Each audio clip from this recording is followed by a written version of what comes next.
By the time the Albuquerque Journal broke the story this spring, the so-called e-vacant file at the state's Construction Industries Division was far from empty. More than 500 electrical inspections at oil and gas wells in southeastern New Mexico had been placed in the file while the drillers had been told to go ahead and start working.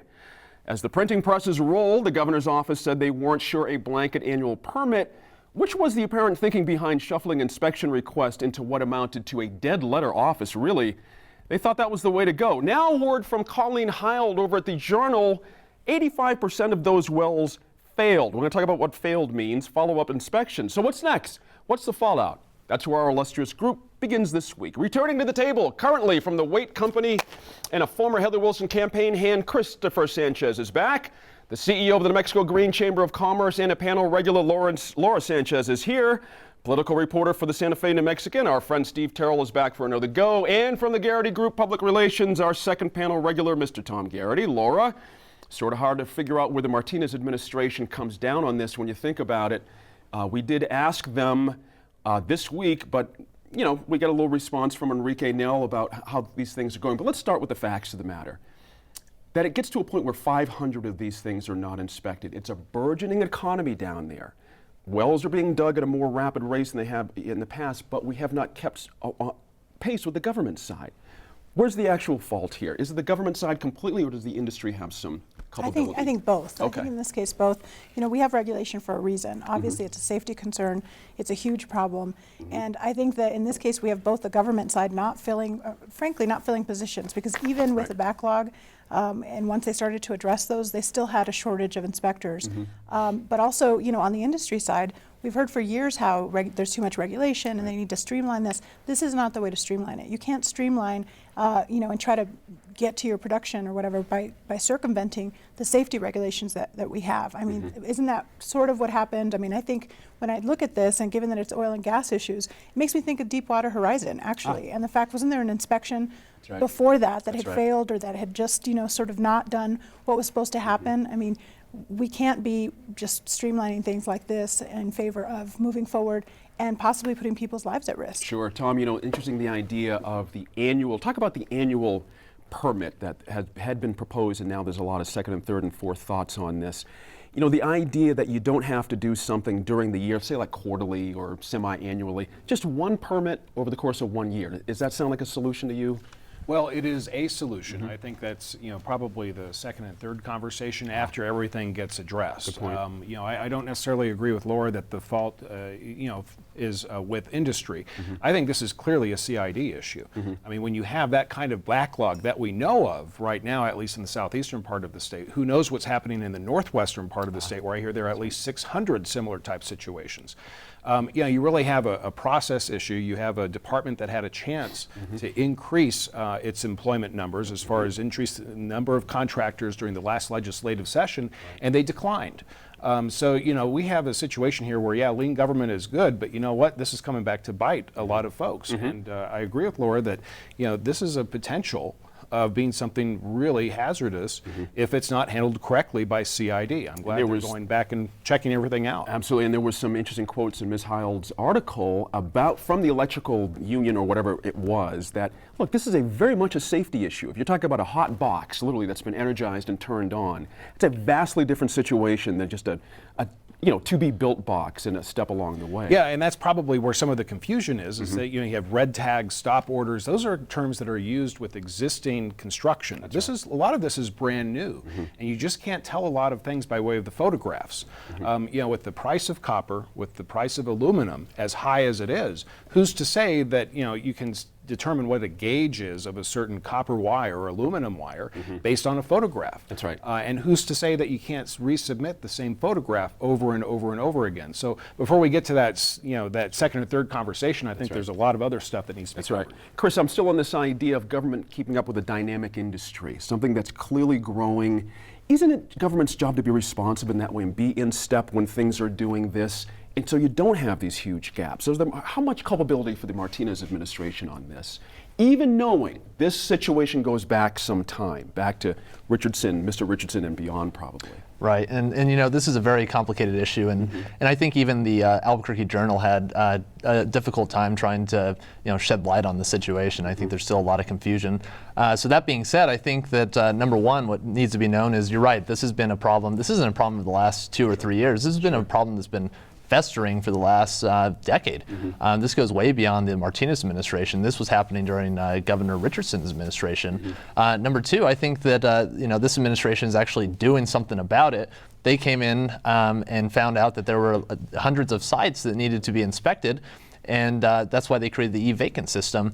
And then when Governor Martinez found out about that system, then that's when she started to, you know, she told them, all right, look, it's great that you all have a system in place, but now it's time that we need to actually get the inspections done, so you have, you know, 90 days to get us the results. So, and then the final thought on that is that the Albuquerque Journal did mention that there were, you know, dozens of failures, right? But that's almost that's kind of a semantics right there. So really what it means is there were some deficiencies, right? And what needs to be known is that there's nobody in danger. This is not life-threatening. And the reason why this was found out is because the Martinez administration is actually working toward finding a solution for this. This has been festering for 10 years. But she has been in office for a couple of years. I'm going to get Steve in here. Tom, hold on a quick sec. She has been in office for a couple of years, and this has been certainly, Steve, a problem that's been out there. And under the idea of austerity, let me propose something here. When you pinch like this with government spending, it seems to me these things are bound to happen. And as always in the case, you always spend more money for the fix than you would have otherwise if you had just done it, because we are now looking at an exorbitant amount of overtime money that we're going to have to pick up to solve this problem. Right. Yeah, back in the early days of the recession, when state government revenues were just going whoop, right. You know, as they started cutting back on personnel, and they weren't ready for the rebound. Right. And yeah, it is going to cost a lot of money. Sure. Now, on the idea that Chris mentioned, that the governor has come out quite strongly and said, I want this fixed in 90 days. Reasonable amount of time, this should be okay. But what does that do to solve the overall problem we're talking about here? That potentially we have a lot of things like this falling through the cracks that we may not be aware of at this point because of manpower issues that are low.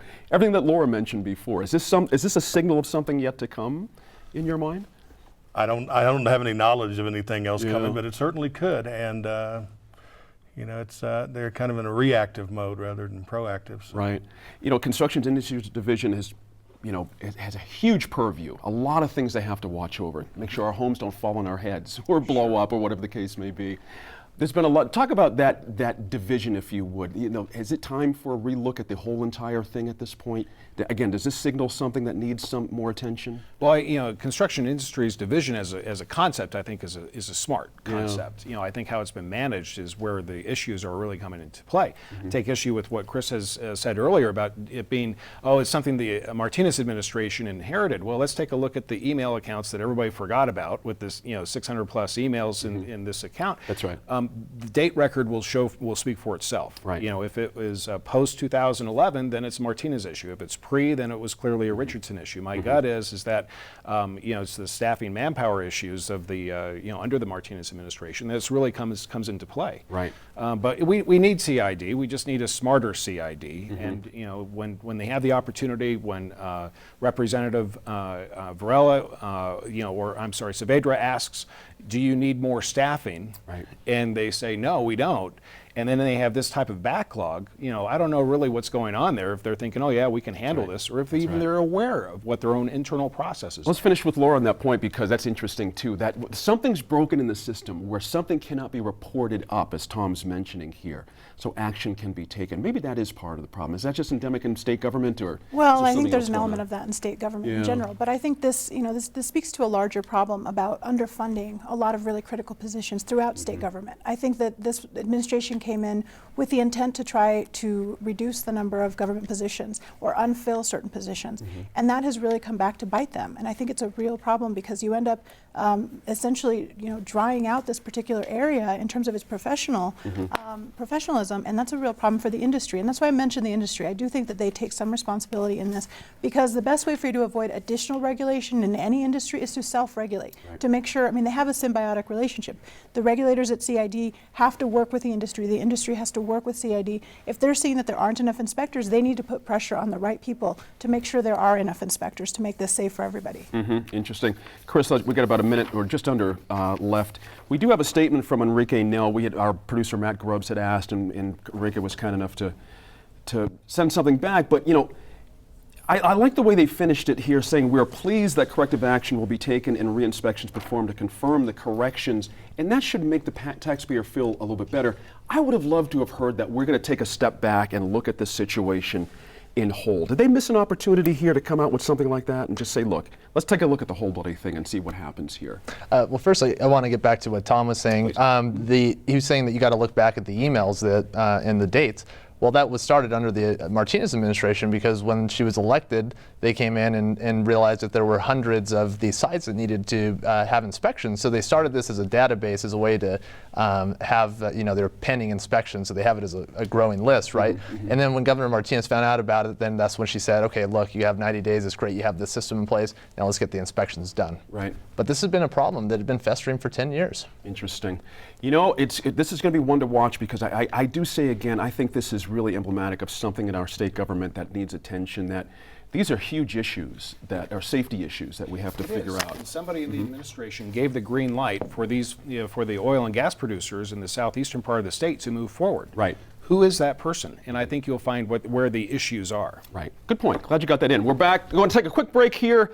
Back in a moment with this group discussing the language you hear while shopping at Whole Foods.